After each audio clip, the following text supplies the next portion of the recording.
Is anything happening here? Yes. Okay. Yes. Okay.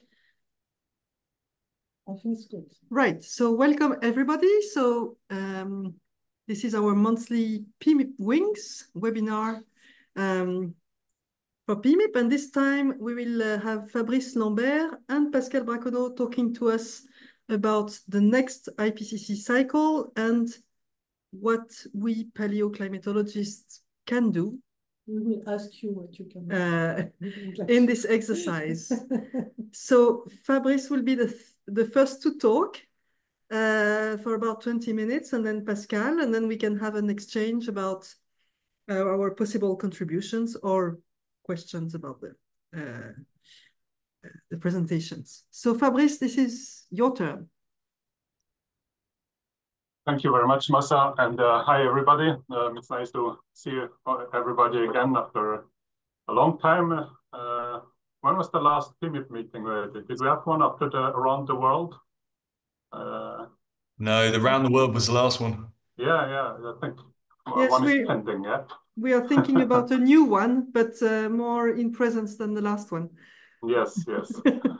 All right, very nice. So why am I talking to you today about the IPCC? So I was one of the scoping orders for the AR7, specifically for Working Group 1. Pascale was another one.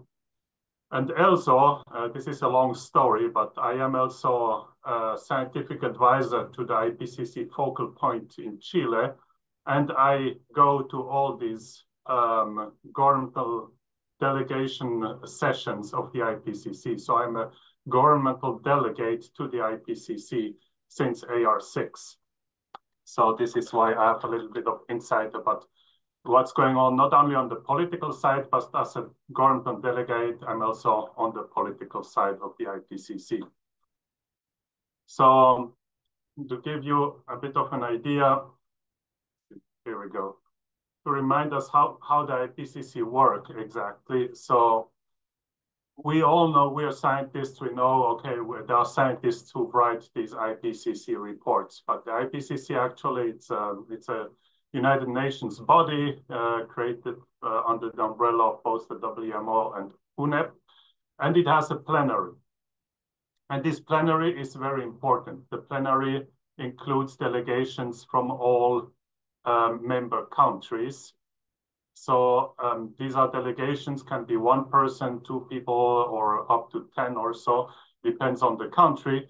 But every country sends a delegation, and in these plenary sessions, all of these delegations need to come to a consensus. This is a United Nations body that only works when everybody agrees on something. So if there is one country that disagrees on something, it doesn't work. We need to come to a consensus in these plenary sessions. Then there is the Bureau. The Bureau are this is also important, these are elected members, right? So the plenary elects some people to be part of the Bureau.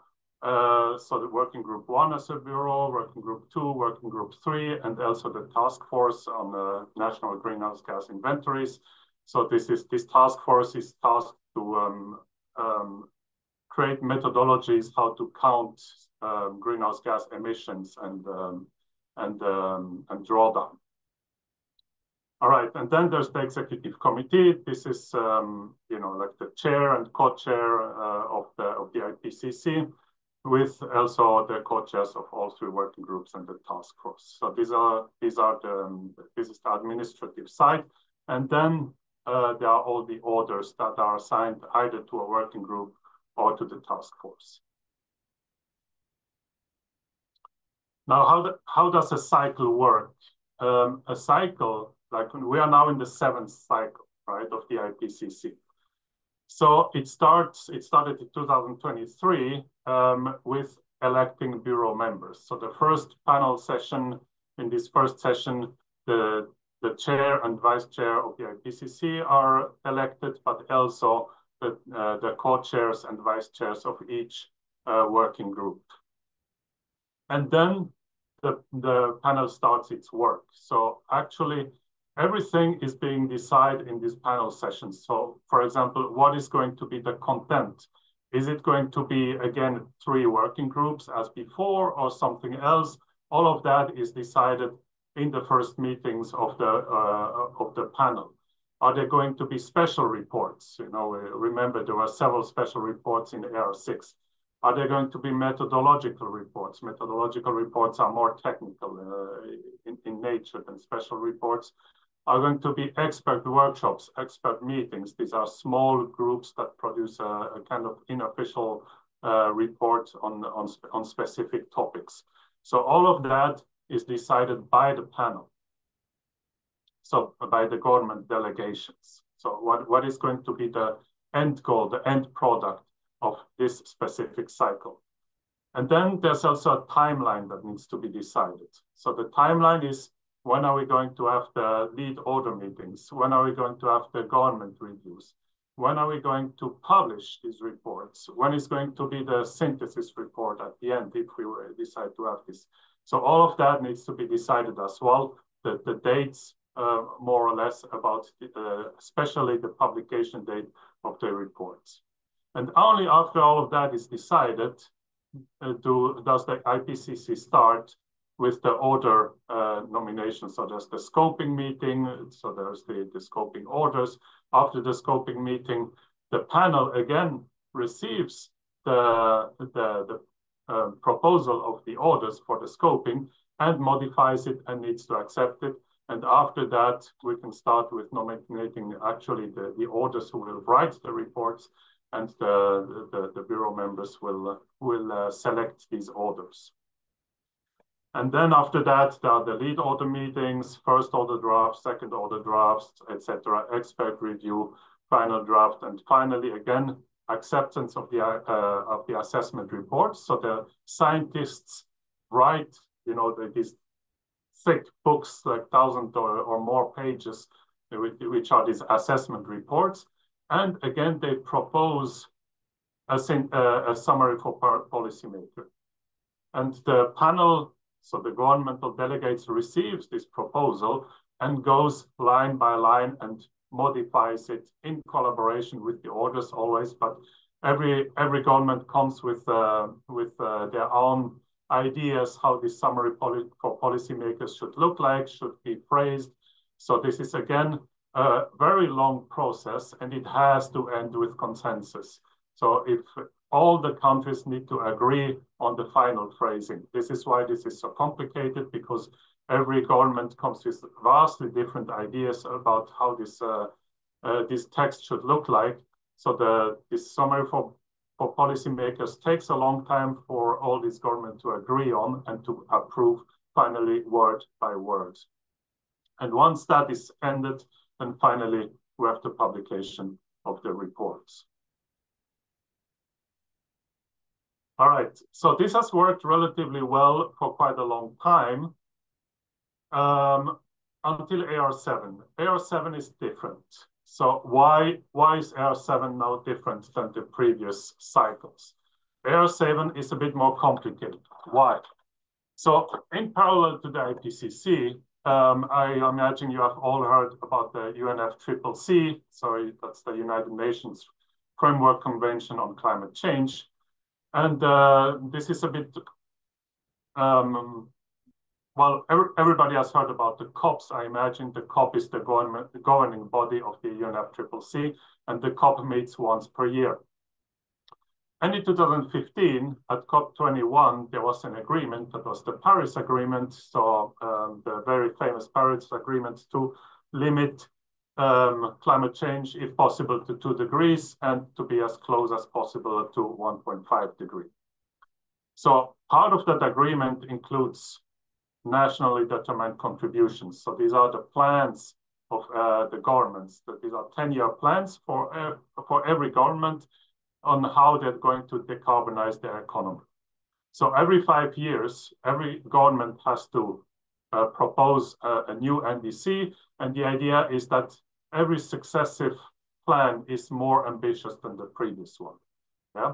So every 5 years, starting in 2020, the countries submit their plans, their nationally determined contribution, to the UNFCCC, And these are short and long-term plans about how they want to achieve carbon neutrality at some point, or net zero.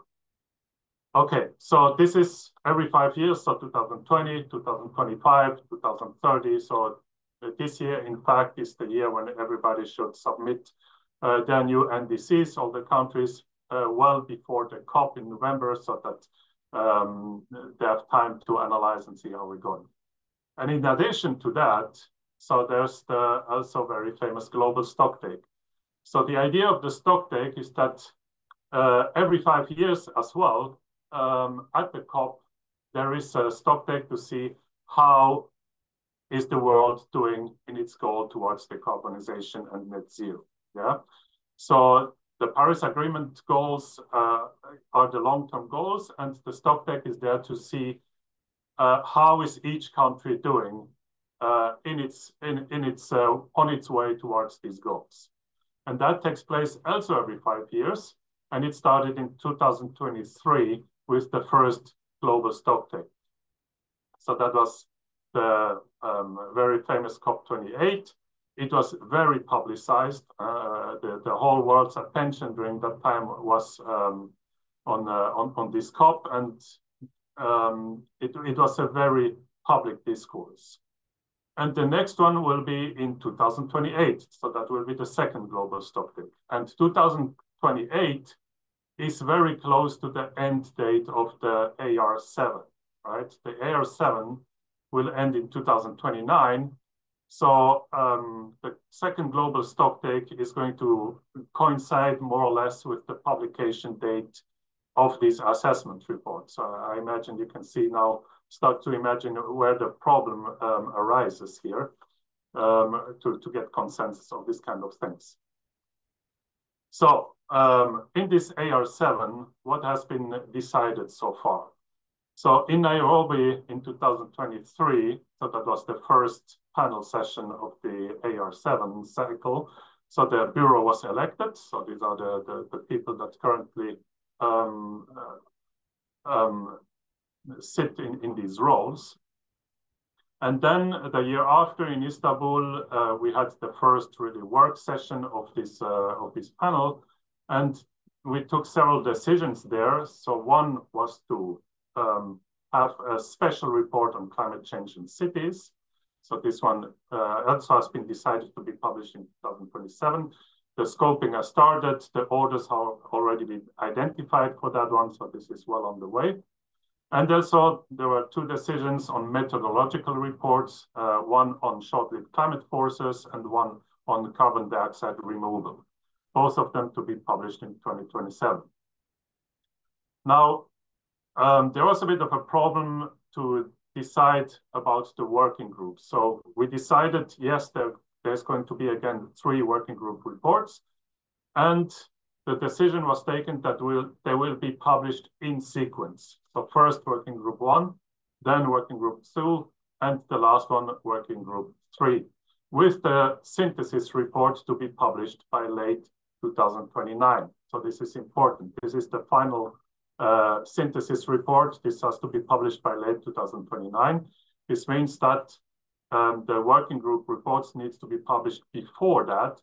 And so thinking about, you need some time to write the synthesis report after the assessment reports, so you need a couple months there. So realistically, the last assessment report of the working group 3 needs to be published at the latest, so in the first half of 2029, so that the synthesis report can be published in late 2029. So this is kind of a bit of a hard deadline, but we could not come to an agreement on a specific date when we would publish these assessment reports, because many countries want to have all of those published in early or first half of 2028, so that they are available for the global stocktake in late 2028. And there are countries who do not want that and want, especially working group 3 assessment report on mitigation, to be published after the global stocktake, so that it would not be ready for the global stocktake in 2028. So this is a bit the big issue on hand here. So we continued then in Sofia in 2024, and in this specific panel session, we agreed on the outline of the special report on cities and on the short-lived climate forces, the methodological report.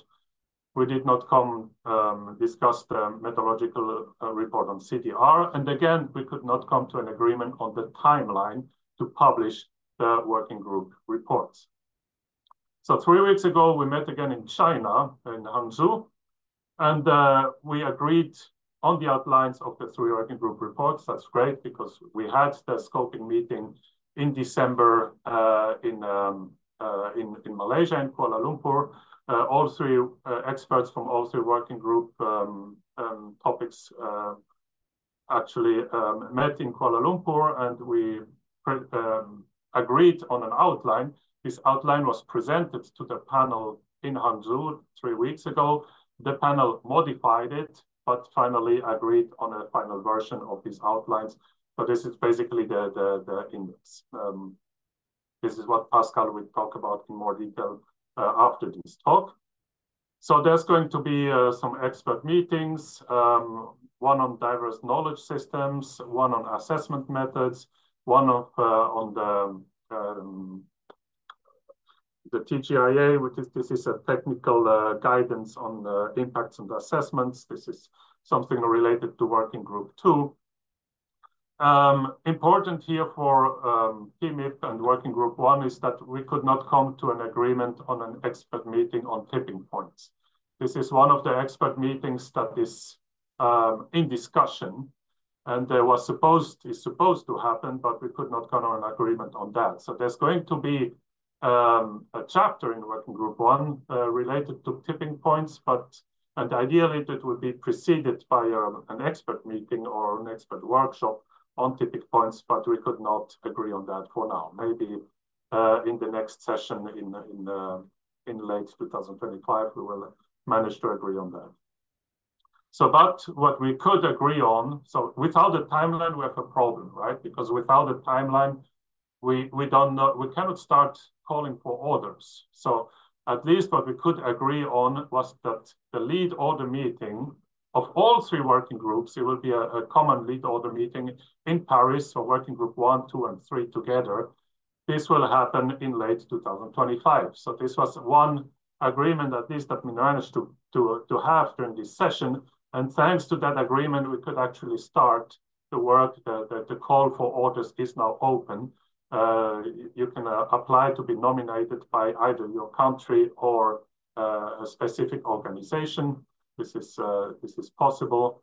And so the first lead order meeting will be held sometime between October and December of this year.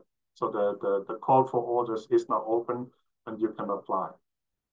Even though we still don't know when the assessment reports will be published specifically. Okay, so in terms of relevance to PMIP, so here we have the fast track. CMIP 7, of course, will last much longer, but we have the fast track, which is supposed to feed into the IPCC report. So we have the GST in 2028 and working group 1 very probably in early 2028, because this one is much less contentious than the other 2 politically. Working group 2 hopefully around mid-2028, and working group 3 either mid-2028 or early 2029. We'll see about that. And before that, we will have the special report on cities and meteorological reports on short-lived climate force in 2027. So how does working group 1 look like exactly? So we have this, how am I doing with time? Oh yeah, I should actually stop. So, okay, I'm going to go very quickly here. So these are the 10 chapters. There are only 10 chapters. So you can see that there is a component about global and large-scale issues. There's a component about regional issues, chapter 3 and 7. These intersect with current status and futures. So chapter 2 and 3 are the current status, and chapter 6 and 7 are about futures. And then there are some other chapters, the framing chapter, a scenario chapter, and then chapter 9 and 10, which is kind of an applied chapter for information for responses. So here, again, this is more or less what will come into these chapters. The rough structure here is that you have large-scale chapters of the current how do you call it, the situation. You have large-scale chapter of futures. You have regional chapter of current situation, and regional chapter of futures, and some chapters around them to frame them. So with this, I will end. Here are just some links to IPCC decisions if somebody wants to look at that in detail. Thank you. Thank you, Fabrice. I propose that we switch directly to Pascale's presentation so that she can go into more details to the contents, and then we have questions to both of you at the end of Pascale's presentation. Meanwhile, you can all write in the chat if you want. So Pascale, it's your turn. Yes, and I will switch.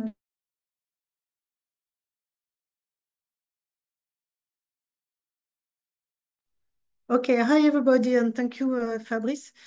I have to share my script. So maybe if there are specific questions to the IPCC process to Fabrice, we can have one or two questions, and because I will come back on the content and make you work on it with us.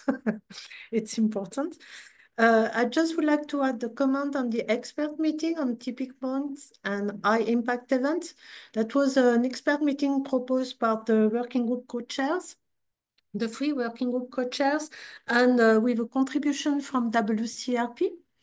And then what is going on now, since we know that this expert meeting is not retained by the parties, we are trying to work with the IPCC on a plan B to see how we could maintain something that is a workshop in the same line as what we propose for the expert meeting. The difficulty, of course, in that case is that we need to find the funding for it, whereas if it's an expert meeting, there is a big part of the funding, in particular for developing countries, coming directly from the IPCC. Okay, so maybe I move to the presentation itself. So the idea, I've tried to think about the paleo community and of course PMIP as part of a particular example of it. And that we think together what can be done for working group 1 and what is proposed in working group 1. So in this case, you've seen in what Fabrice have shown you that there is no one paleo chapter. It does not mean that the paleo is not welcome. It means that the paleo is everywhere, and the paleo is there to bring a long-term context in the story, and this is in general well done in IPCC report. It's also there to bring some understanding on how the climate is working and how it's changing. And then that's my personal view, but I know others are thinking about it too, is that there's a lot that has been done in the AR6, but we also think there could be a little bit more to browse on the different spatio-temporal scales. And of course, this is possible only if there are lots of paleo people contributing to the IPCCs in different ways. I'm really more and more convinced that thanks to paleo, we have a good vision of this interaction between meteo and environment, and climate and environment. And I also think that in terms of scientific input in this process, we should have more on that. There are always things about global, regional, and local, and this will be reinforced this time. And I also think paleo should think about it a little bit more. And paleo should think also more on the systemic approaches at the regional scale with more participation with topics with good results and authored in the IPCC.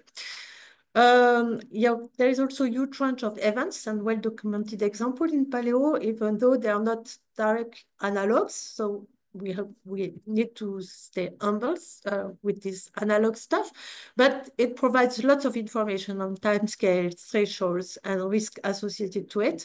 So there is a way also to have more information from the paleo in IPCC report. That's really my feeling. Okay, so there are lots of ways to contribute to that. So of course, people can candidate, and that's why Fabrice has said, so do not hesitate if you wish to do it. The more there's people nomination, the best it is for the IPCC Bureau to make a good panels and diversity and good people in the different chapters. And of course, not everybody is selected, but it's part of a game. But it's important to have good candidates and diversity in age, countries, subject, and so on. So it can be done, of course, normally it's done through countries, but also can be done through IPCC observers. And WCRP and Futura, for example, are part of those. So if some of you want to candidate and be also considered because you think you're bringing something to the community and represent those community, do not hesitate to contact people in those big programs. Okay, so there is another step that is very, very, very, very, very important. And last time, I think there's not been enough reviewers in the paleo community for some of the chapters. Because the paleo people want to review where they've seen paleo author, but not necessarily where there was no paleo author. And I think, for example, to lots of regional chapters. And it's very, very important that you do not hesitate to read, to make comments, to make suggestions, because the authors have to take into account all the comments. They have to respond to all of them, and they have to tell how they take the comments on board. And if your comments are very constructive, then it allows also to enlarge the author focus and the diversity and the way the assessment is done. So for me, it's a very, very important part. So there are two ways of comments, of course, by the communities in two steps, after the first draft and after the second draft, and also through the national reviews. So the way it is organized depends on countries, of course.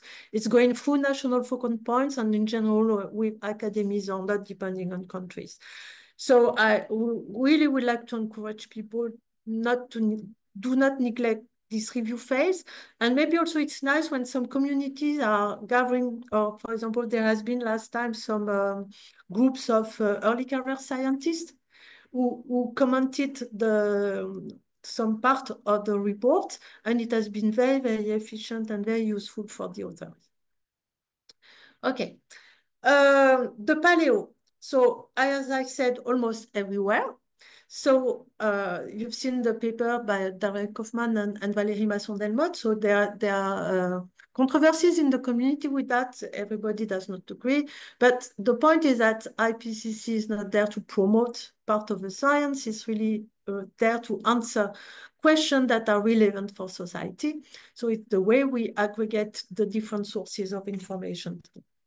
So it's both a strength because there are lots of subjects in paleo, but it can also be a weakness because author in a chapter, paleo author can be alone, and then there is a need to have a transverse coordination and a strong transverse coordination to make sure that everything, you have the expertise and people can discuss the different points together.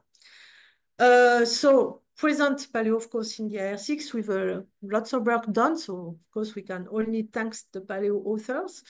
And I really push to have more authors next time.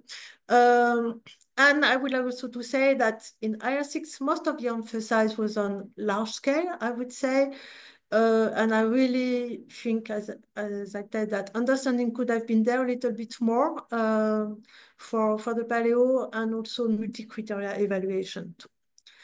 We have a need to reinforce the paleo at regional scales, and also to make sure that it's much difficult because lots of regions and lots of knowledge to have. But I think there are very good data at regional scale and more systemic approaches. So it's something to look at. And then also, in terms of paleo, I always said the linkages with environment.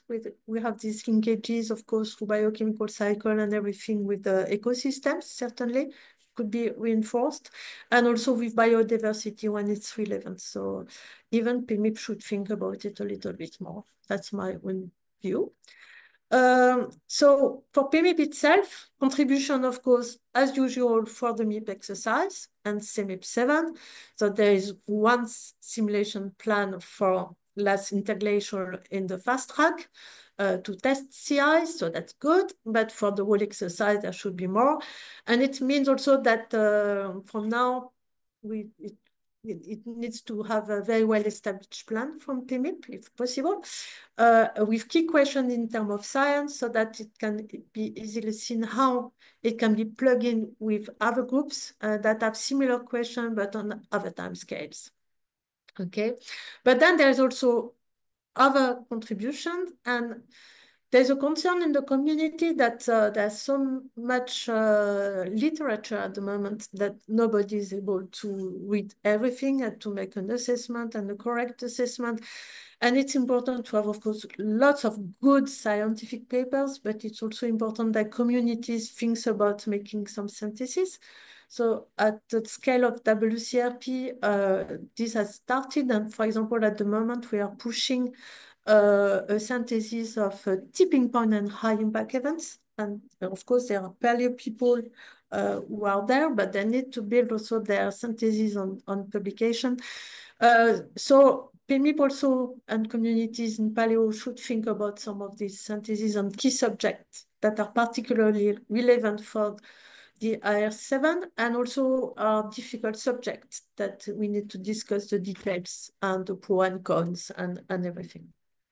So I encourage that maybe now that the outline is there, that some priorities also can be revisited so that the key questions are addressed first in time, because even though it's for 28, it's for tomorrow in practice, right? Okay, so I will come back to the scoping meeting. I don't remember, Fabrice, how many paleo we were. 5, something like that, right? Not that much. Yes. So we have tried to be to make sure that the paleo could understand that paleo is everywhere, that put the word where it was needed, make sure the others understood what we were proposing when we were proposing that paleo is there or some topics. At least it went on well. So there was about 240 experts from 70 countries. And of course, this is for the 3 groups. So it's about 60 per groups, right? And then there was also a subset of people like me who also contributed to what Jimsky called the pre-scoping of the synthesis report. It was just to have ideas and to make sure that what can be aggregated from the different working group makes sense at the global scale for a synthesis report from the beginning. And this is only ideas, and the scoping itself will be done by other people later in the process. But it was very interesting to have these multidisciplinary discussions. And before the scoping meeting, and you have all the documents online. So all what I put there, I found it in the documents online. So everything is free. There was different types of survey by the IPCC, the different bureau, by the co-chair, and with different types of groups.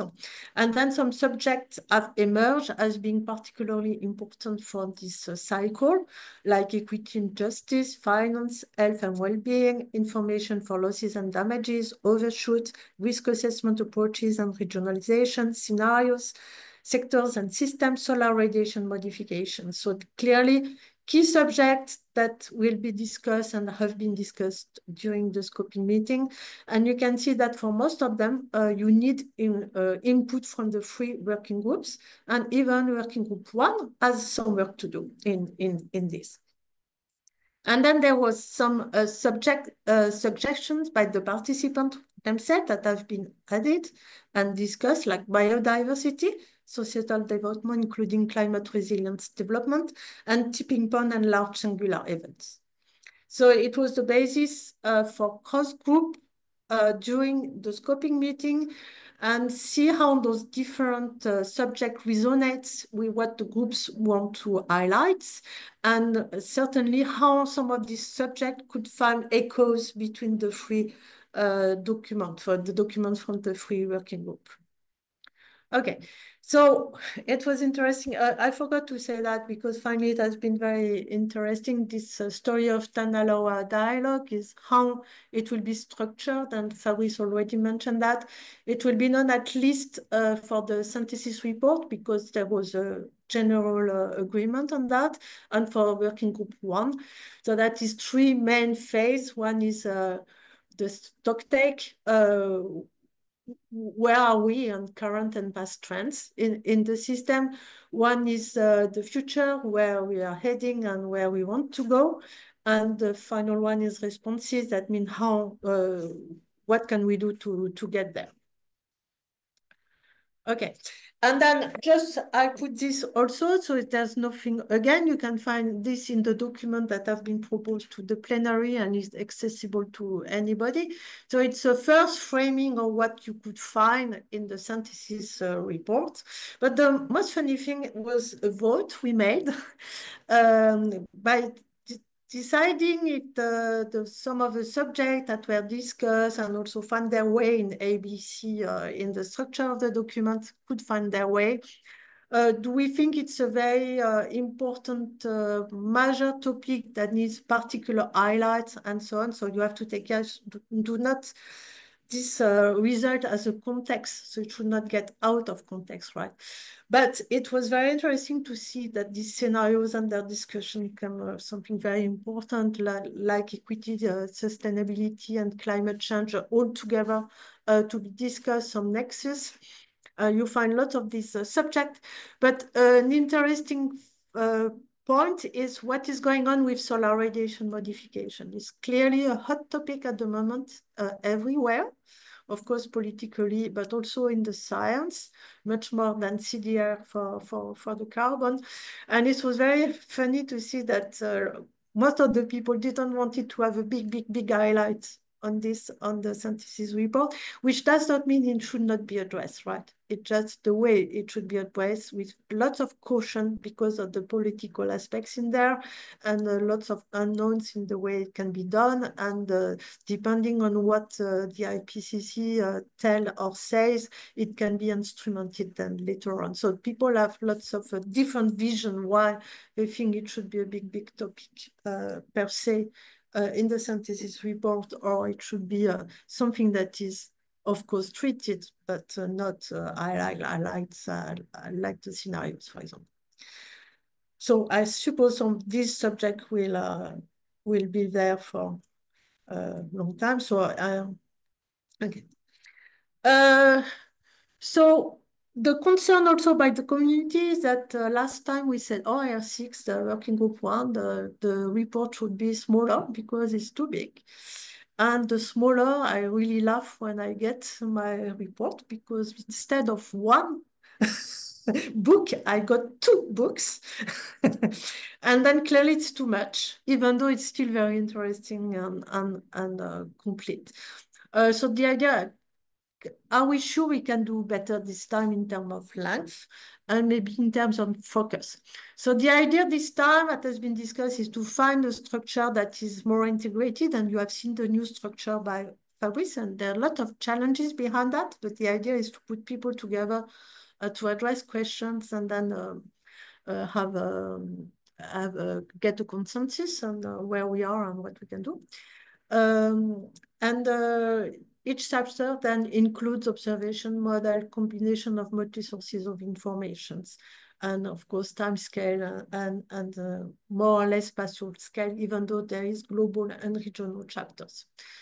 The idea also later on, and I hope the lead author will get the message, is that it should be question-driven and highlight new findings, and based on what has been done for the AR6 for what we already know. And that it's clear that normally the bullet points are put in a way that there should be some echoes between the different working groups, and it should be possible. Of course, it will depend on the lead author when they arrive, how they organize their chapter. And my feeling is that if that's my personal view, there are some figures with different timescales, including the paleo in the AR6, and thanks to the work done by the lead authors or paleo lead authors. But my feeling is that there could be more, and then this needs to be thought from the beginning. But it means also that it's possible only if there are already good publications with such suggestions of topics where you can have echo between the past, the present, and the future. So I will really encourage PMIP and the paleo community to think about it so that the paleo information is even more relevant for what people are doing for the future. And of course, there is a challenge in the structure that Fabrice has shown, is that there is a risk of overlaps. And then there will be a strong coordination for the chair and co-chair to for the co-chair and the bureau to put into place to make sure that everything is said only in one place with not too much overlaps, and people can converge on it on the shorter document. So that's for the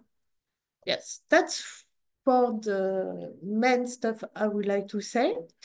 Then maybe we take a few questions, because the next step is that we will go chapter by chapter for group 1, where I present some of the bullets, my own view or where I think paleo can be, and Fabrice can complement if I forgot something, because I did it a little bit rapidly. And I would like to have a discussion, so that it's a discussion with you online, so that you can ask questions to say, do you think this or that could be there? So that you start thinking of all those things, and where the paleo can go, and what's the point of view that is behind each of these chapters. Right. Oh, wait. Okay. So are there any questions so far?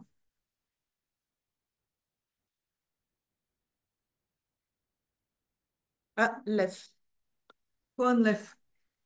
Hope you don't mind some politics, but I was really surprised that we human cannot hear migration. you. Pardon? Muted. Um, I can hear him. yeah, I'm not. We still can't hear you. Still can't hear me? I can hear you, Lev. I can Yeah, hear I that. can hear Lev as well. It's okay. It's okay. I could try boosting volume. I don't know. Yeah, that's fine. Side hope. I was surprised that human migration got such a low weighting, because I see that as probably one of the trigger points for environmental collapse driving societal collapse. So I know I understand you said there was worries about how well it could be assessed, but still, given how potentially critical that is, why was it so down-weighted in that discussion? I'm not sure it was so degraded in the discussion. There is a chapter for tipping points and these kind of questions in group 1. And for the migration in that but table the you full showed, chapter, right? It's yeah, a but in full the table you chapter, showed, it's highlight in the chapters. Maybe I do not have the slides from chapter 8 is only on tipping point, high impact event, and so on for group 1. And then the migration part is mostly in group 2 and 3. Yeah, so in working group 2, there is one chapter. Is there another question? Fabrice, we cannot hear you. Okay. Can anyone hear me? yep. Yeah, okay. So I want to say in working group 2, there is one chapter on adaptation of human settlements, infrastructure and industry systems, and also chapter 20, which is poverty, livelihoods, mobility, and fragility. So this is something that will be heavily discussed, I think, in working group 2.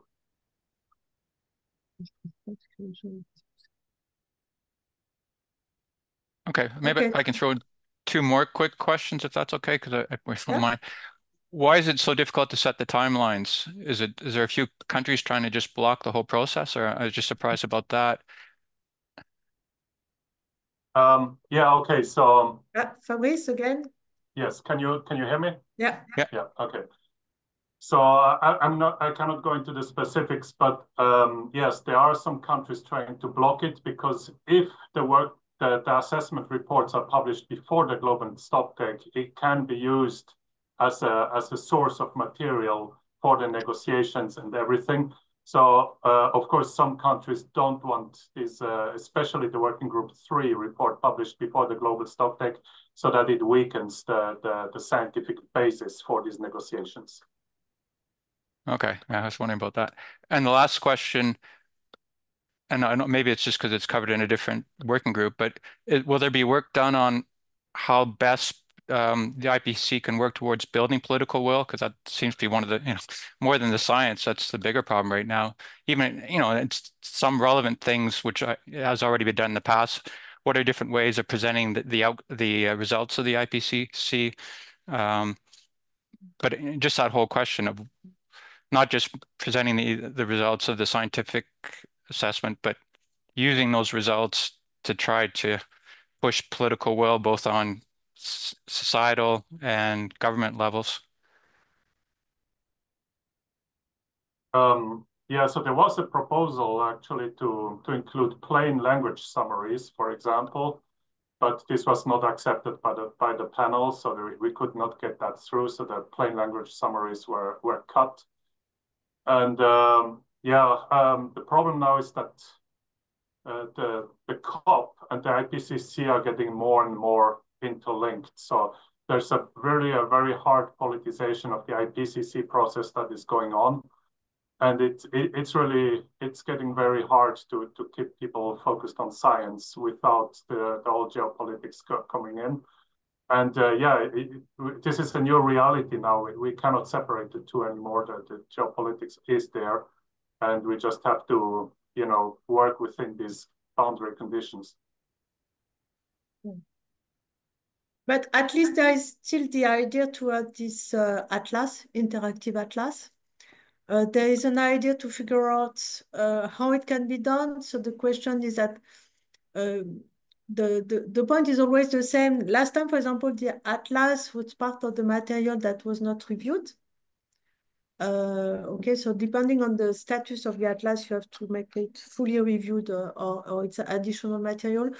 The point that has been discussed during the scoping meeting is to have an atlas that can be constructed by the different groups by adding some information on top of each of the groups. So this will be discussed during LAM meeting and so on, how far it can go. Maybe another point here to add is that during AR7, there will be an effort to include more gray literature and also scientific literature in non-English languages. So maybe that will also be an incentive for governments to see, we're getting more relevant to the whole process here. So if the IPCC make a step towards more regional studies and governmental reports, so that the local governments will feel more involved in the whole process. So that's the idea there. Maybe we can move ahead. Il y a quelqu'un à mettre, je le mets. Okay, so we move ahead and I will go chapter by chapter, and maybe Fabrice, do not hesitate to comment also on the others, because it's really as it's time that you ask us questions, because it's still fresh in our head. I hope how it was discussed, and there are some difficult points and overlaps, as I told you, and it's important we all understand the material and the ideas that were there during the scoping meeting. So of course, as usual, the first chapter is framing method, knowledge, and knowledge sources. I put only for this one that each chapter will have an executive summary and frequently asked questions. And then I do not do it for the other chapters. And of course, it's a big narrative. And it's where we hope that there will be a big echo between the working groups for the narratives. Of course, as usual, the gaps in the AR6 and new key findings, the different knowledge sources, and it's where also I put a star because of course paleo is part of this. And then it's not only framing, it's also an assessment. So the material, the source of knowledge, and so on, all the models, the methods, the new methodologies and emerging things coming here. I think of emerging constraints, for example. I think of emulators. I'm thinking of all those things. Artificial intelligence for some purpose. All this should be in practice assessed here, which means also that that's why also you find in the notes that PMIP is listed, and there is expectation that part of the modeling evaluation will be there for the global evaluation and so on for the models. So is there a question about this one, or Fabrice comments? Okay. Let's open the floor to the... Okay, so do not think it's only for others, it's also for experts to make sure that this expert can assess the different points. Then the first one is where we are, it's the large-scale change in climate system and their causes, so there's also some explanation on the causes there.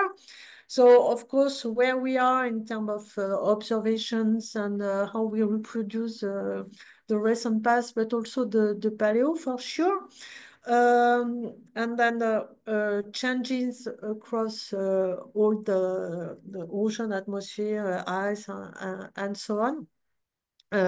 Included the change in modes of climate variability, monsoon, the assessment of the model simulated changes for there, and detection attribution for large-scale changes. So while I prepared this, of course, you can see that, of course, the paleo can be there as usual. No problem with that. And we hope there's several paleo author, at least nominations in there. I'm thinking that with PMIP thinking that there has been new thing on the paleo reanalysis. It could be nice maybe to think about it in this chapter. Of course, the base 2K in paleo. We have this story that maybe it's time that PMIP Pascale or part of it becomes a pre-industrial reference instead of a pre-control that has no forcing, because then we assess the historical period compared to a natural climate with a natural forcing, but also already some land use in some land use and other types of human activities. I'm also thinking that we see more and more paper on detection attribution in the paleo. And the good way in paleo that also the data are independent of the land and ocean, ice, and so on. We have physical and biochemical data and so on. So there's a lot to do, I think, to have more multi-criteria model data comparison for all domains and so on. So I like to think about it. Of course, that will be a big chapter, a large amount of water, but it will be no more.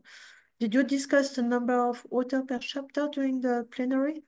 But generally, it's 17 to 20, and this I don't know if it will be more because it's bigger chapters, I think.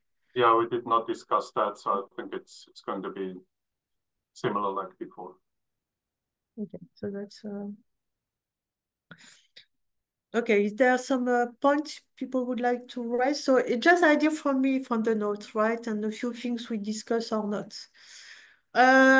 So you have the same. So each time we are going to regional chapters, the bullet points gets larger and larger because it seems to be a little bit more sensitive at the regional scales, how people think they are included or not, or their science is included or not.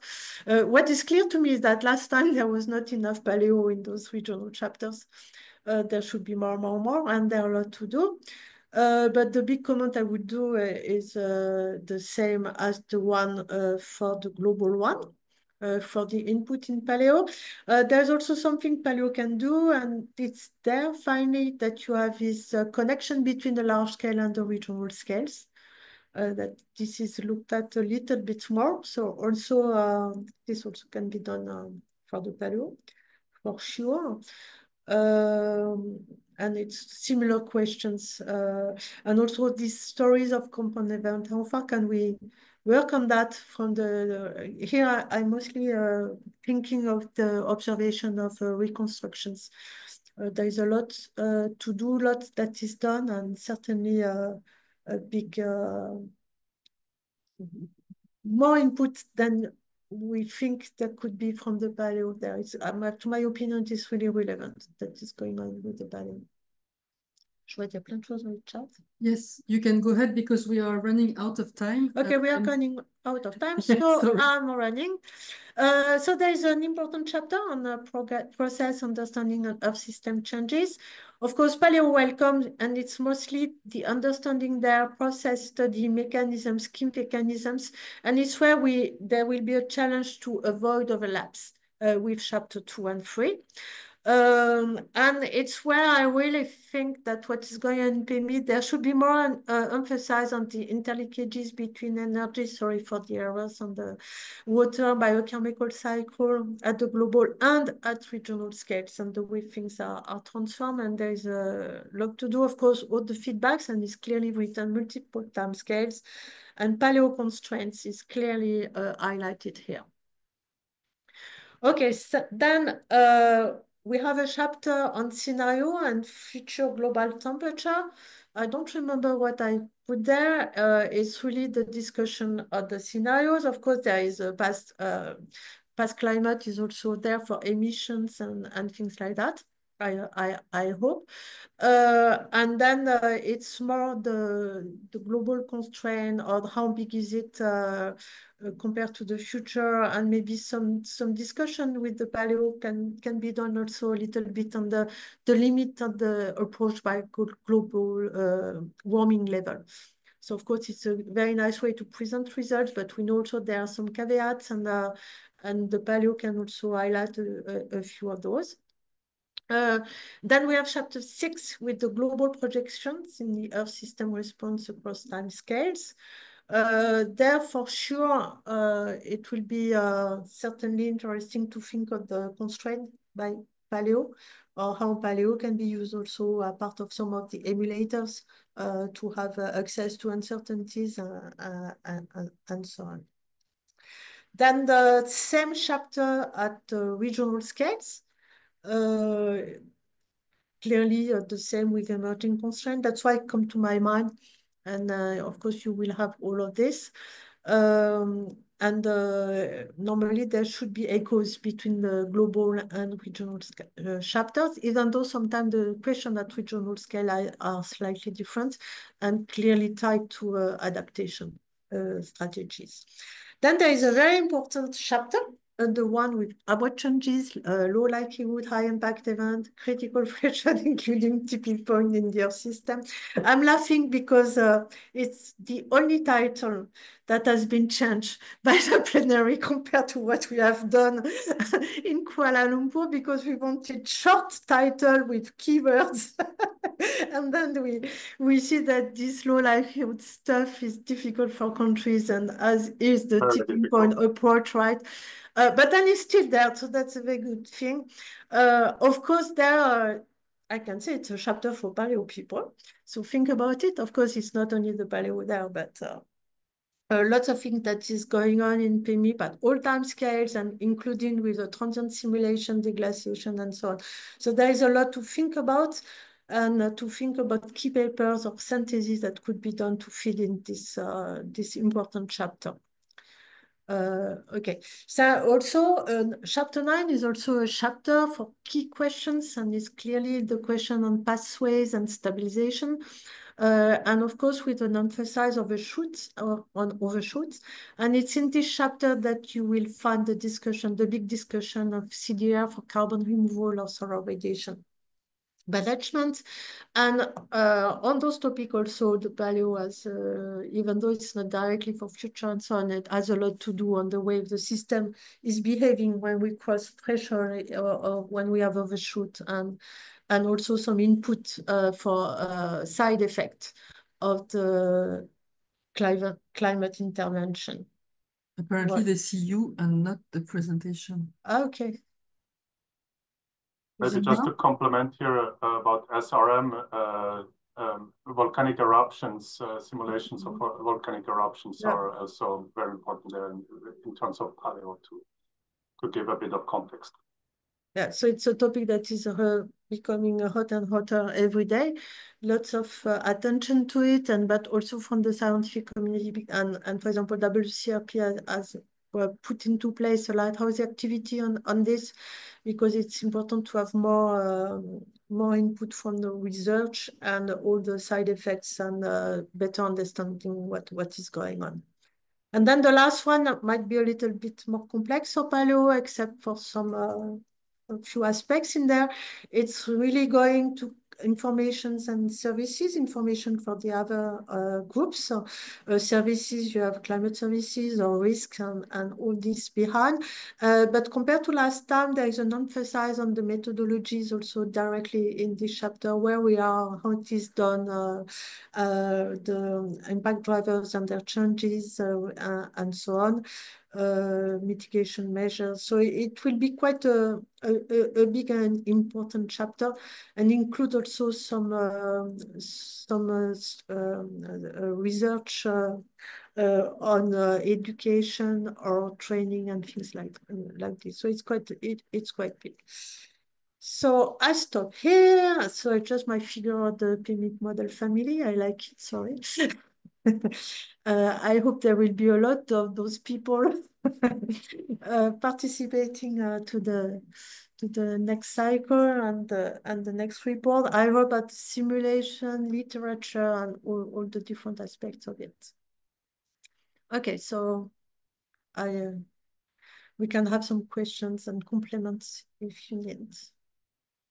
Maybe as a response to some question in the chat, everybody can be nominated by their country's focal point. You have to contact your country's IPCC focal point. But in terms of some countries, like in the US, for example, where that may be complicated, you can also be nominated by observer organization. For example, the WCRP and Future Earth, both are observer organization of the IPCC and can nominate others. So it can be nominated either by your country or by observer organization. So if it's difficult with your country, try observer organizations. Thank you. So there was a question about participating indeed.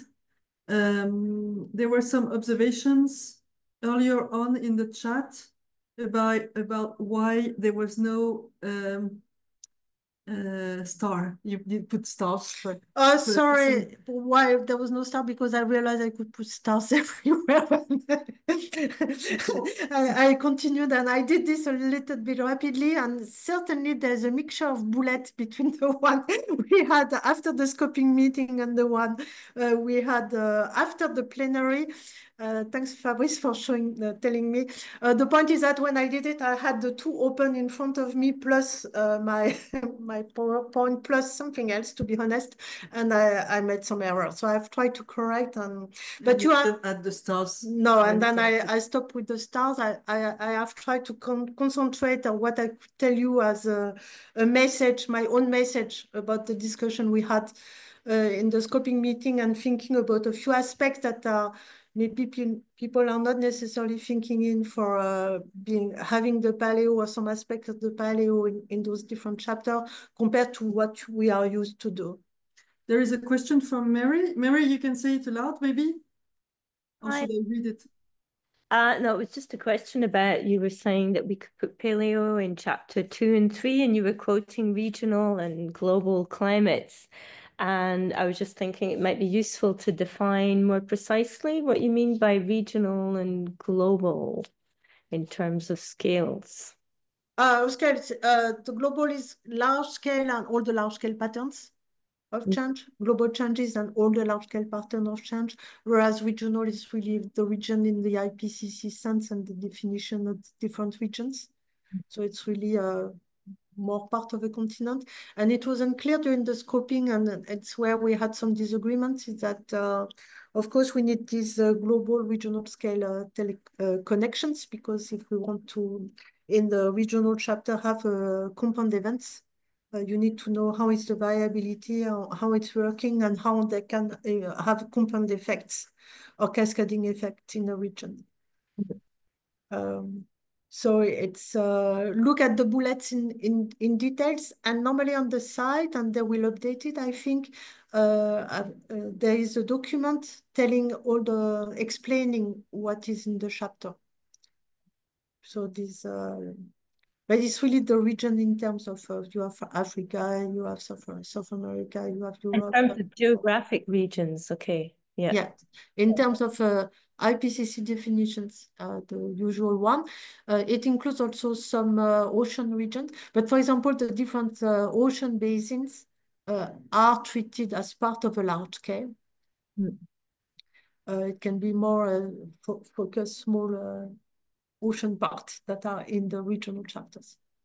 I will stop the recording now, and we can still keep discussing for 5 to 10 minutes if you want. So please go ahead with other questions.